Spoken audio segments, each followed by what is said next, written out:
Beverages with Brad. Oh, just a little Super Bowl hangover, a few trips to the bathroom, and I'm back to normal. Hell yeah, man. This is the happiest hangover I've ever had. Oh, I mean, I don't think the Chiefs offense was ready for that sort of, defensive. Yeah, It was just onslaught. a consistent onslaught. If I was him, I would have been stressed too. It was awesome. Now, did you grow up in Arizona or? Yeah. So football was hard for us because the Cardinals were terrible when I was a kid, and nobody cared or rooted for them. Yeah. So I'm actually an Arizona Wildcats college football fan, first and foremost when it comes to football. But I've always rooted for the Patriots, and that was sort of my little adopted team. And then the Raiders are kind of my other adopted team from when I was a kid. So Well, I knew I liked you. I knew I liked you, Slobby Rob. Teddy Bruschi's my all-time favorite Arizona football player. We just got him back as a coach for this year, actually. So when he was on the Patriots, it was a no-brainer. And Gronkowski's Arizona too. So Yeah. Well, that's awesome. And those are two of my favorite, obviously. yeah. Big win. I was kind of rewatching some of your episodes of Slobby's World to get ready for this because I watched that series probably like a year or two ago. Yeah. Right around the time I really started to get to know Mike Cuddy a little bit, and love the show. Super light and just a fun watch. Definitely my generation. I was born in the '80s, so I grew up in the '80s and '90s. I love all the throwback. Yep. I wanted to ask you, I was curious, if you had to pick, what do you think, which decade produced cooler shit, the 80s or the 90s? I'm all 80s, everything. I mean, that's my nostalgia. That's my real time period. And by the time the 90s came, I was like,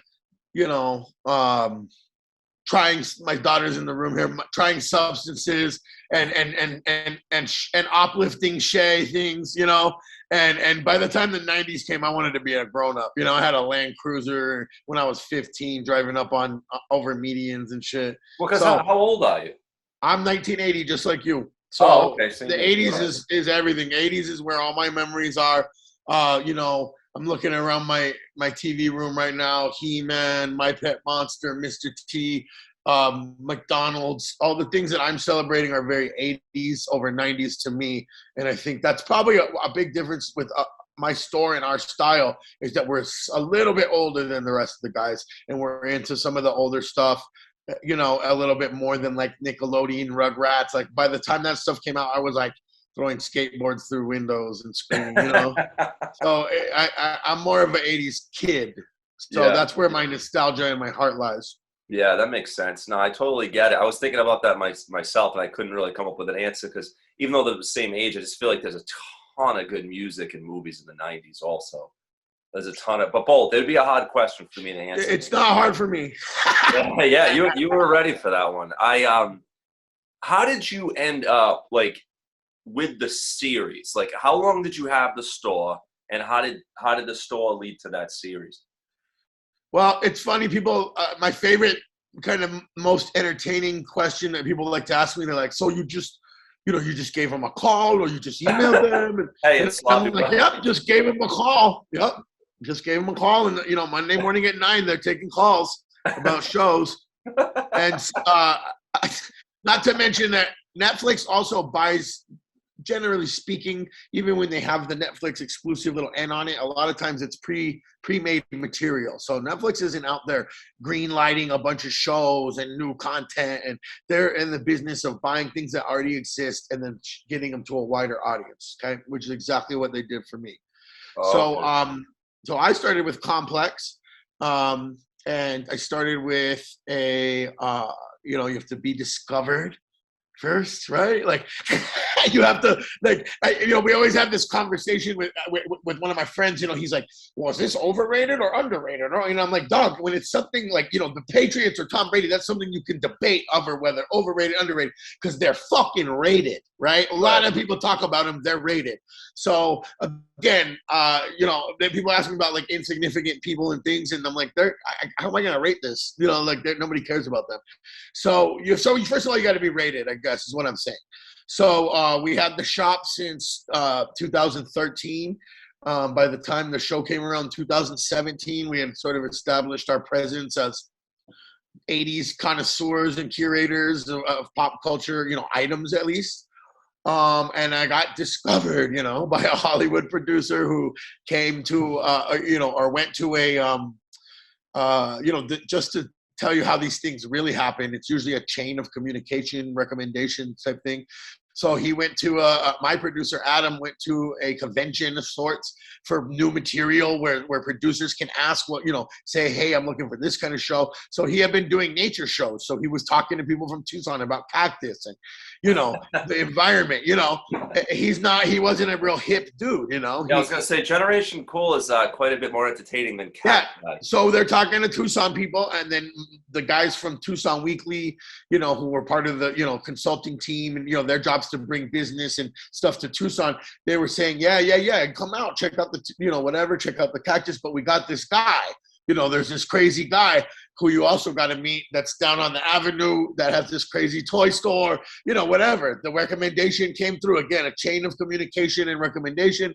And then sure enough, I had a Hollywood producer coming in my store interviewing me about the craziest things that have happened in the store and what we do. And I think he was sold after the first 2 sentences.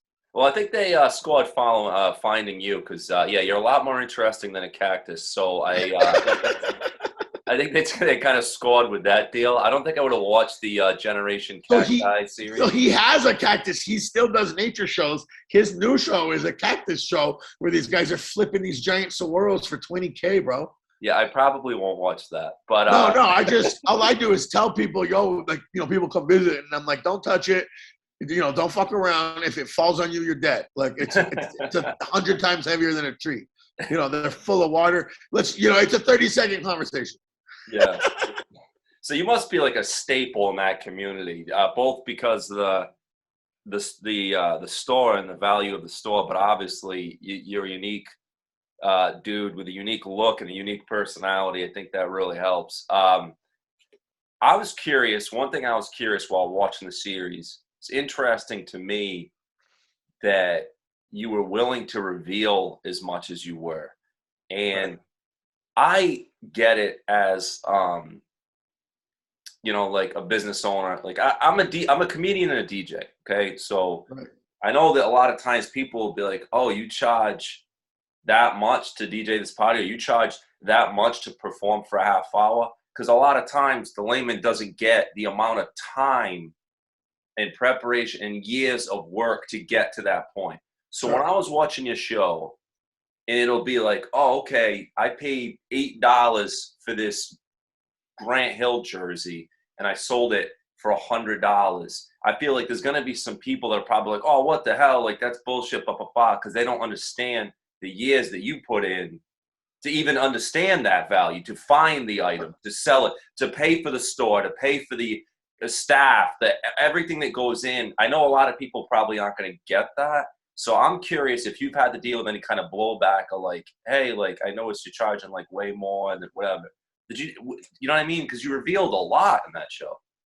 I mean, first and foremost, I'm a little bit confused by people who are somehow angered by that. Like, have you ever been to a car dealership? Have you ever done a drug deal? Like, do you really think these people aren't making a big markup for putting themselves out there and curating or driving around with stuff, whatever it may be, there's a reason there's a markup, the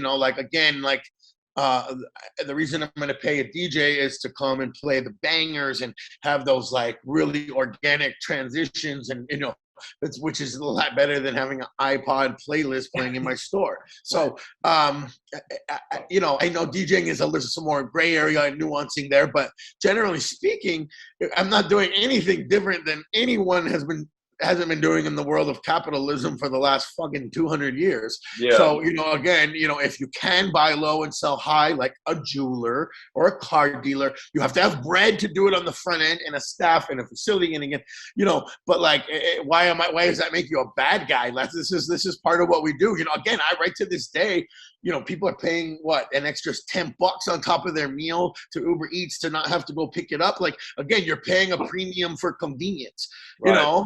if I want to be a badass, like I just bought a new laptop and I put in the work and found a cheap one, whatever, dude. But if I was in a motherfucking hurry and I just wanted to go to the Apple store and buy it brand new, yeah, guess what? They're making a markup too. So it's all that to me is not even a conversation. I can't even go with those people because you obviously just have no clue in life if you don't understand like whatever people are willing to pay. I mean, people pay $10K to get a dog to shout them out on the internet, bro. Like, and you're worried about what I'm selling, like reselling artwork essentially for. Again, like you don't think these galleries are getting the artwork for so much cheaper than they're selling it? It's all the same shit.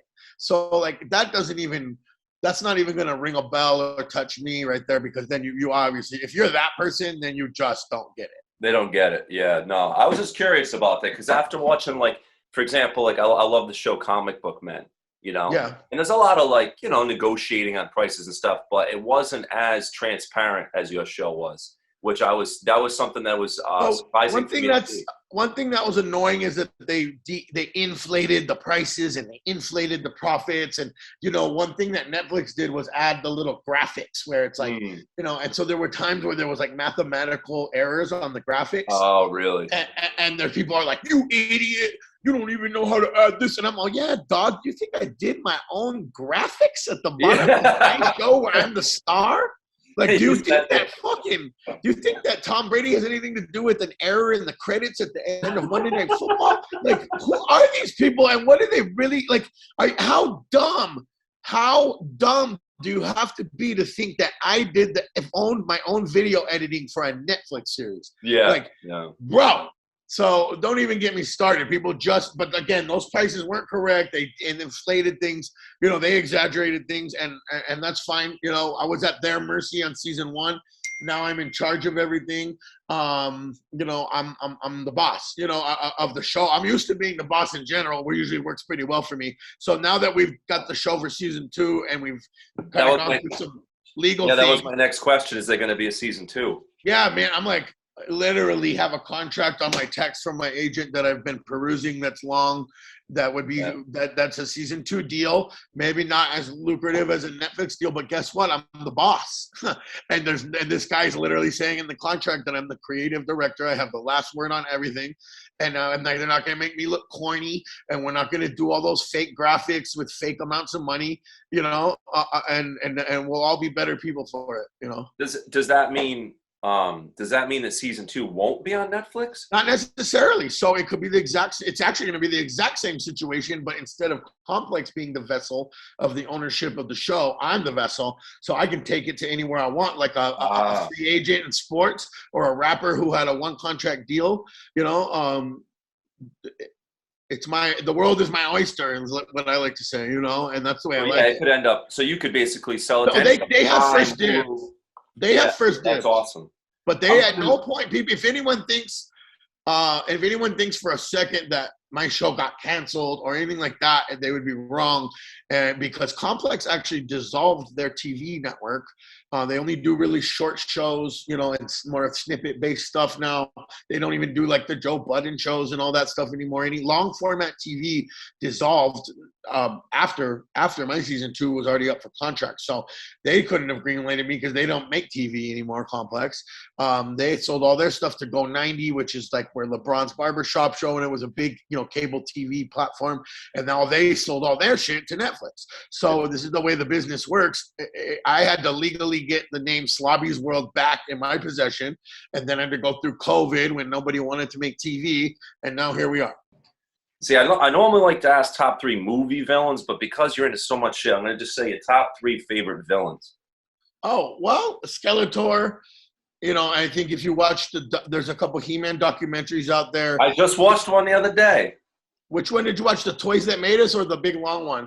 I've actually I saw both, but the other day is when I watched the longer. I was in quarantine. I had COVID, so I didn't do shit for like 11 days. I just watched a million movies. I rewatched a bunch of your episodes. I watched so much shit, and that was one of the things I watched on my last day of quarantine. Yeah. Me, same. You know, I wasn't. You know, I've been watching all that toy stuff all summer. But you know, they point out it's funny. The long one, it was the nerds arguing over who really created He-Man, and it's like Yeah, awkward and so hilarious. But they go pretty in deep to how badass Skeletor is. You know, and yeah. so Skeletor is my guy as far as like the look, the hood, and the bone necklace, and you know, even like, you know, from his lair all the way to his minions. And you know, I was always big on the bad guys. And by the time I got a little bit older, 87, 88, and I was 87 through 89 when I was heavy into GI Joes. Um, I was really into dudes like you know, like Destro, the twins. You know, Storm I got Shadow was the man. yeah. So Serpentor, I thought was one of the coolest things I had ever seen. You know, so I would say Destro, Skeletor, and I mean, me as a kid, I just had this unbreaking attachment to Darth Vader. You know, there was something about Darth Vader that was super. You know, my daughter, even as watching the movies, just as a little kid, is like seems to care way more about Darth Vader than any other character. So I He's a think, pretty badass villain. yeah. So those are my three right there, and I know those are really mainstream, probably three, but those I can't lie. Those three dudes made a pretty big impact on my style. Let's let's keep it nerdy. What's your favorite? What is your favorite of the Star Wars films? Probably Jedi, and it's just because of my own personal circumstances with being old enough. So you know, I sort of, I was born into these movies already existing, right? So my older cousins like Star Wars, Empire Strikes Back, oh, and I remember, you know, I'm like just young enough to remember like that Empire Strikes Back was a big deal, and that I was probably too little to go or whatever. But then by the time Jedi came out, I could go to the movie first week it came out. The Ewoks, I was just young enough to think that was cool. You know, everyone's characters were full blown, and I already knew who the characters were. I'd already seen, you know, the VHS of the first two. So Jedi made a big impact on me. The beginning is sick, you know, like Jabba. I love the Jabba's palace scene. The beginning of Return of the Jedi makes the whole movie for Yeah, me. yeah. I think So the whole Jabba's palace, even the battle out on the desert, it's that is like probably the best sequence for my money. You know, all the star fighting and all that shit isn't my jam as much as that. It was a little more fantasy based, I think. I agree. That beginning with Jabba's palace when I was a kid, I was like, wow, Badass. the carbonite, you know, all that shit trip that was right up my alley. Yeah, agreed. All right, one more nerdy question for you. If you could have any superpower, what would it be? Man, I haven't thought about that since like fifth grade. That's because I basically have the mind of a fifth grader. You're talking. Yeah, me too. Same. I have the mind of an eighth grader. That's the problem with me. You're a little bit more mature than me. Yeah. So, you know, I've always been maybe call me old fashioned, but superhuman strength always seems pretty cool to me because you could do anything. You know, I just want to be. I would love to be stronger than everybody else and just like throw somebody around like The Rock. You know. So you say you're old-fashioned, but you know I ask a lot of people that question, and you're the first person that's chosen superhuman strength. Yeah, I mean, I'm a Superman guy. As far, you know, Colossus. You know, I like these guys who are just strong usually. Yeah, see, Colossus is badass, but I've never liked Superman. I always think he's the worst Superman. He's not my number one or anything. I just like the concept. I like the simplicity of it, and I like his powers the most. Well, he's got every power. That's the problem I have with this guy. He can do everything. It's not fair. The guy literally can do everything. It takes like the fun out of it. Right. Yeah. He ain't no Batman. That's for sure. Yeah. Batman's just gonna like buy a bunch of gadgets and hope it works out. Batman and Punisher are a lot more relatable as I got older and understood things more. But as a very young kid, Superman, just the colors almost even, you know, the aesthetically. Yeah, I always liked that. But superhuman, the strong dudes were always my shit. Beast, Colossus, Juggernaut. You know, someone, you know, big bully types. You know, even in basketball, I always like the big guys who bounce people around. Like Shaq. I hated Shaq, but out of like almost just a necessity because I was rooting for the Suns and the Kings. Am I being too loud? Okay. I was rooting for the Suns and the Kings, I and was rooting for the Kings back then too, because I just wanted somebody to beat the Lakers. I hated Kobe and Shaq, bro. So did I. Hated those guys. And now I'm like looking back and I'm like, man, I really like those guys. Yeah, same here. Like, I hated Kobe so much for so many years. And then when he passed, I felt so sad. I felt like weird. I was like, man, I always rooted against that guy. And it's so sad that he passed, and he was amazing. He was an amazing, one of the best ever. Well, that last couple years, I guess, is when I started appreciating it. And I think even just owning the shop and seeing how many people came in that were like touched somehow by him and like, you know, bringing him up and constantly asking for Kobe stuff. So those last couple years, I concentrated a lot on just like learning more and appreciating him more. And we obviously buying a lot more of his stuff. In fact, the night before he passed, I got a Kobe Authentic Nike from the flea market here, and I felt like I got a deal for 20. I was all stoked. My last 20 leaving the flea market, this dude had a sewn Kobe night before. Then the morning of, I found a really cool Kobe stuffed animal that was almost like a wrestling buddy, but of Kobe. Wow. So it was pretty crazy. Wow, wrestling buddies. I remember those. That's a throwback right there. Yeah, I want to do one of me for sure. What's your favorite collectible that you've acquired over the years? Something that you'd never sell, that you just cherish the most as far as material possessions? Oh God. Well, you know, the MCM trunk is pretty valuable because I have it like my TV on it, and I got like a bunch of cool, I put my luggage inside of it and stuff. So it's pretty freaking useful, and it's pretty dope, and it's a one of a kind. So my MCM oversized trunk is pretty cool. I don't think that's going anywhere. I'm trying to look over at my like toy section over there. So my McDonald's arches from the original McDonald's next to my house when I was a kid, I have right here in my dining room. How did you get the arches? I got them. You basically have to get them from the construction, you know. So I got it from a collector who got it from the construction workers who tore it down. So I got it from the guy who said, yo, this is the one from Speedway and Campbell. My brother-in-law was the head of the construction when they switched to the new arches off of the old ones.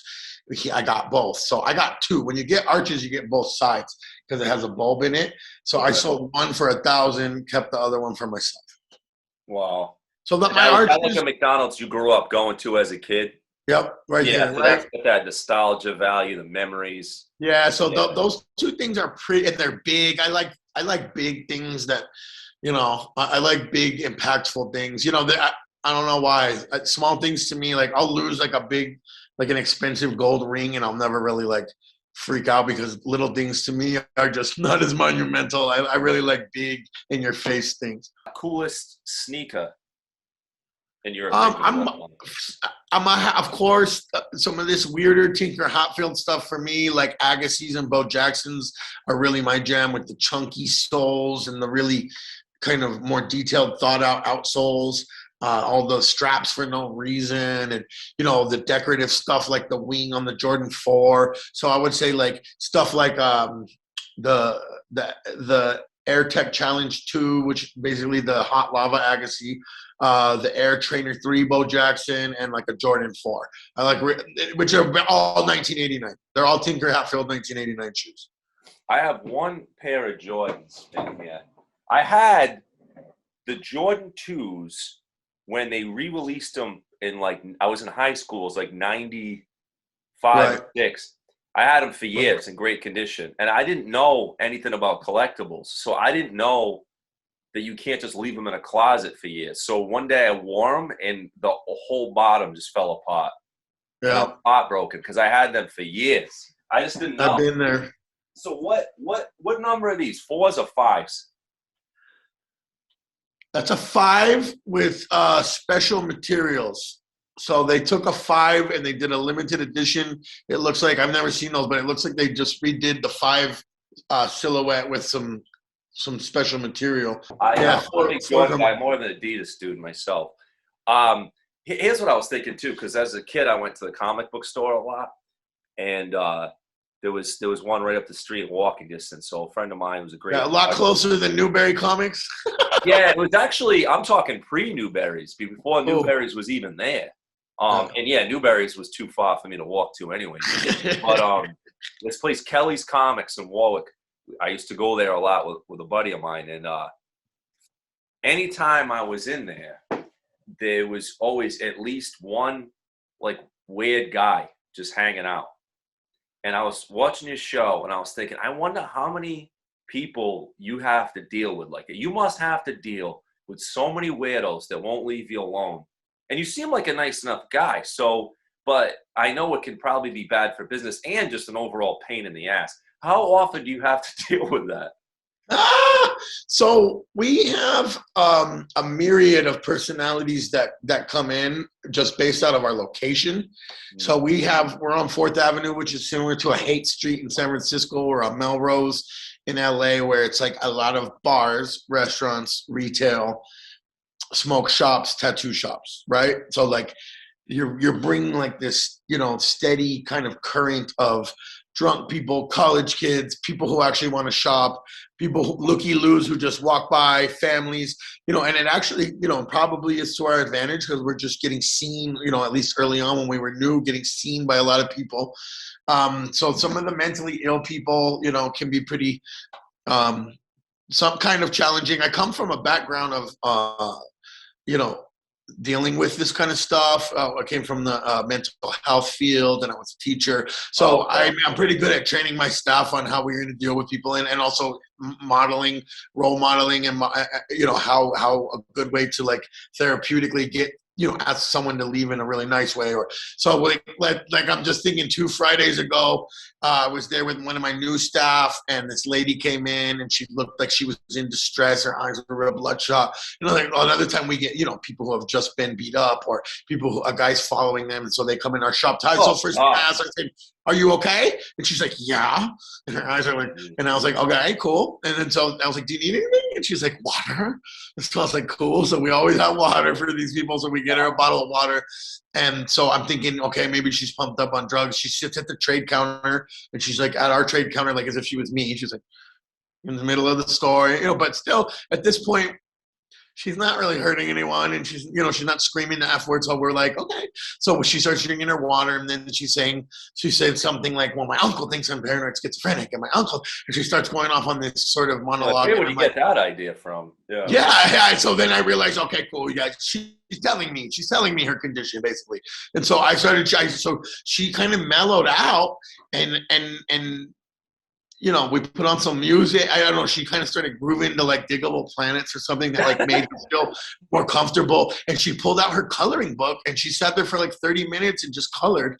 And I told my staff, I said, she doesn't seem like she's bothering anybody. And if anything, maybe we helped her a little bit calm down. She was definitely wound up when she got there. So she's just colored. And then I did at the end say, we're going to have to close up. And she's like, I know. And I was like, okay. And so she did leave when we closed up, and she said some weird stuff on the way out, but it was all right. It was good practice for my staff. But we get, you get the crazy, screamers who knock shit over. I've had meth heads who shoved a bunch of shirts down their pants. So I digress. As far as like groupies and hanger-rounders, I'm pretty good. I have a short fuse for these kind of things, and I am nice, but when someone's drunk and they're lingering or someone gets in my space too much, I have a pretty short fuse, and I'm known to like banish people. And this is things they didn't want to show. They kept saying, "Oh, you're a hero, you need to look nice and friendly, but there's a lot of times when we have to kick people out for just being straight assholes, or there's someone stays too long and I'll start being really rude to them. I don't like when someone asks like 40 questions and they're not going to buy anything, and then they start being like, "Well, what size is that?" And in my head, I'm thinking, is this a Candid Camera episode, dog? Are you really going to ask me to pull out a Gucci chain? You're going to ask not me, first of all, my staff. You're going to ask my staff to pull a Gucci chain out. We know everyone in this room knows you're not going to buy anything. You've been here an hour. You know what I mean? But you know, sometimes it's just always best to keep taking the high road, and that maybe that person at least comes back with a friend sometime, or you know, you don't want to. I try my best not to just burn a customer's bridge so that they'll never come back again. Right. So I've had people that were assholes and gave me attitude, and I was polite to them, and they came back with friends and bought a bunch of stuff. You know, I saw these rowdy guys like a month ago. I'm on my way in. All these rowdy dudes are in the back parking lot behind my shop, like drunk. Like they're like pulling each other's pants up and wedging each other. Like three like 40-year-old dudes who probably like didn't get out much and they're on vacation away from their wives. And I'm like, these motherfuckers, you know. And then like one of them even kind of yelled something like "nice hat" or something to me, and I'm like, just minding my own shit. It was on my phone, just walked straight to the shop. So 20 minutes later, they come in the shop. And I'm like, this could probably just go two different ways. There's two probably ways this could go in my head. So real quick, and again, I got new staff on hand. I got a lot of young staff. So I just was like, yo, da-da-da. And I made like a joke about wedgies, you know. And I was like, yeah, da-da-da. You know, and I was like, you might catch a wedgie, bro, you know, if you stay in here too long. Like, and they were like, all right, yeah, and these dudes, one of the dudes spent 600 and the other one spent like 180. And I told my staff, I was like, you see the difference in the energy that we bring, how much the energy we bring matters, and how much you can affect the customer's mood. Yeah. That's it. So I get a lot. I run the gamut of like telling my staff, "Yo, I don't want to deal with this dude. I'm gonna go in my office. I don't want to see him in here when I come out." Or you know, if someone's annoying me, or straight up kicking someone out. I've had like some Boston ass dude come in and like, "Yo, you know, we had like a Red Sox Son Ortiz alternate in the red or something cool, a good jersey," and he's like, "I'll give you 28. I'll give you 30." And he's like saying it basically for the benefit of his homies who are in there and like actually trying to shop and like know who I am, and they're like nervous. And so I'll be like, nah, dude, you can buy nothing. He's like, no, I'm going to buy it for 80. And I'm like, no, you can't buy nothing. You're going to not even be allowed to shop here. You lost your privileges, dog. You know, you wasted my time. You heckled me on my price in a rude way. You know, so there's people definitely cross the line. Yeah, that kind of goes full circle to the beginning of this conversation where I was saying that I don't think people realize all that goes into what you do. And that's a perfect example. I mean, we just talked about just all the psychological aspects of your job where you're almost like a psychologist / bouncer on top of knowing all you know about the collectibles, the values, running a store staff. So I think it's cool. I think it seems like you have a really fun job. So it looked like you had a lot of fun shooting that series, but I know enough to know that you probably work your ass off to do what you do. So yeah, I mean, nothing's harder than TV, honestly. The regular day-to-day is hard enough, but the TV can be 14 hours at a time, and you can't do your job. You can't monitor your stuff. You can't see your kids, you know. So TV, I'm really, really lucky that I'm in this position now where I'm going to control the schedule, and we're going to do little half seasons of like better episodes, but just 6, and maybe they're a little longer. You know, we're gonna put out a more quality product, and that's the way it should be. You know, someone's second album should probably be better than their first album. You know, Tinker Hatfield should have been getting better when he was designing shoes. You know, you name it. If you should be striving to evolve and get better, you know, every day. Of course. Hey, well, with that, I can't think of a better closer than that. So, hey, Slobby Rob, I appreciate you doing the show. Thank you for participating on Beverages with Brad. I hope someday, I've never been to Arizona. Hopefully someday we could do this kind of conversation in person, which would be real fun. I would love to check out your store too. Bro, come out with Mike and we'll go to a game. We'll go like Celtics Suns up in Phoenix. You know what I mean? I would love that. And I will. We should. That's easy. That's easy. We could do that in a heartbeat. Yeah, when it's hot. Come out when it's like, you know, cold for you guys still and nice. Yeah, I would love to come out in like, a January or something when it's like snowing here. That's when I would love to get the hell out of here. I mean, I wore shorts all day yesterday, bro. Yeah, that's not bad. We had a blizzard here. Yeah. Yeah, so that sounds good to me. I'll talk to Mike about it. Hey, it was great talking to you, man. Good luck. Yes, sir. You too. Good luck with your business, and I'll talk to you soon. Thank you. Appreciate you, man. Thanks for having me.